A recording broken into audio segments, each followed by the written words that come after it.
waxaa suurtagal ah in aan akhrino dhammaan dhinacyada laydiga inagoo helayna boqolaal suurtagalnimo oo ku saabsan akhrinta suuradda assamadiya ashariifa. cajaa'ib. قل هو الله أحد الله الصمد لم يلد ولم يولد ولم يكن له كفوا أحد.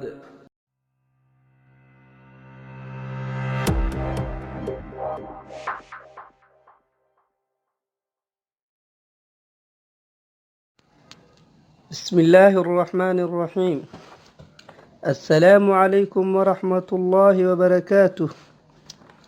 سلام كدب ولا ليال waxaan halkan idinkugu soo bandhigi doonaa muuqaalo wax ku ool ah misena kaga boga doontaan hadduu alle idmo duruuso isugu jiro diini, maadi iyo kuwa baraarujin intaba. haddaba walaal, haddii aadan horay usoo booqan channelkan, taabo subscribe, gambaleelkana ku xiji.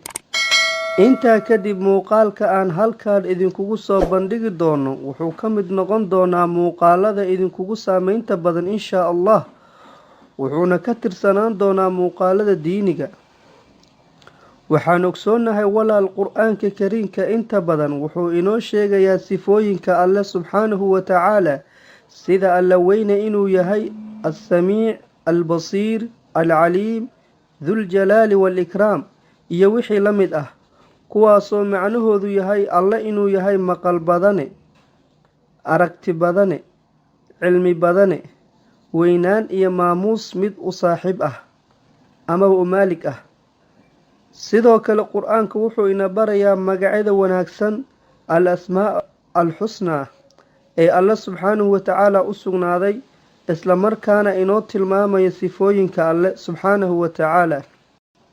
hase ahaatee, suuradda la dhaho assamadiya ashariifa amaba suuratu likhlaas waxay suuradaha qur-aanka kariimka ah kaga socnaatay hanaan u gaar ah oo aan kaga bogan doono cilmiga xisaabaadka amaba afka carabiga lagu dhaho cilmu riyaadiyaat. assamadiya ashariifa waa suurad ka kooban 15 kelimo, waxaana milicsan doonaa hanaanka kala horeyntooda ee la yaabka leh.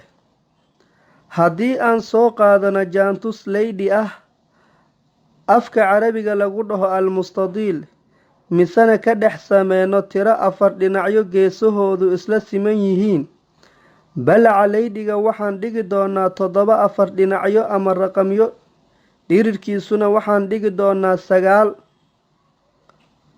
waxaan kelimo kasta oo ka mid ah 15 kelimo ee suuratul ikhlaas dhex dhigaynaa leydiga dhexdiisa bukisyada ka samaysmay, inagoo mar waliba tixgelinayno hanaanka kala horeynta kelimaadka suuradda. sadarjiifka ugu horeeyo ee leydiga waxaa degaya 7 kelimo oo kale ah: qul huwa allah axad, allah assamad, lam. sadarjooga ugu horeeya ee leydiga waxaa degaya 9 kelimo oo kale ah: qul huwa allah axad, allah assamad, lam yalid walam. haddaba waxaan haysanaa labada dhinac ee leyliga loo kala dhaho dhirir iyo balac, waxaana dhammaystiraynaa labada dhinac ee ka hartay leydhiga. sidaasi awadeed waxaan heli doonaa leydi ina siinayo hanaan walba oo aan ku soconno akhrinta assamadiya ashariifa amaba suuratu likhlaas. waxaa suurtagal ah in aan akhrino dhammaan dhinacyada leydiga inagoo helayna boqolaal suurtagalnimo oo ku saabsan akhrinta suuradda assamadiya ashariifa. cajaa'ib. قل هو الله أحد الله الصمد لم يلد ولم يولد ولم يكن له كفوا أحد.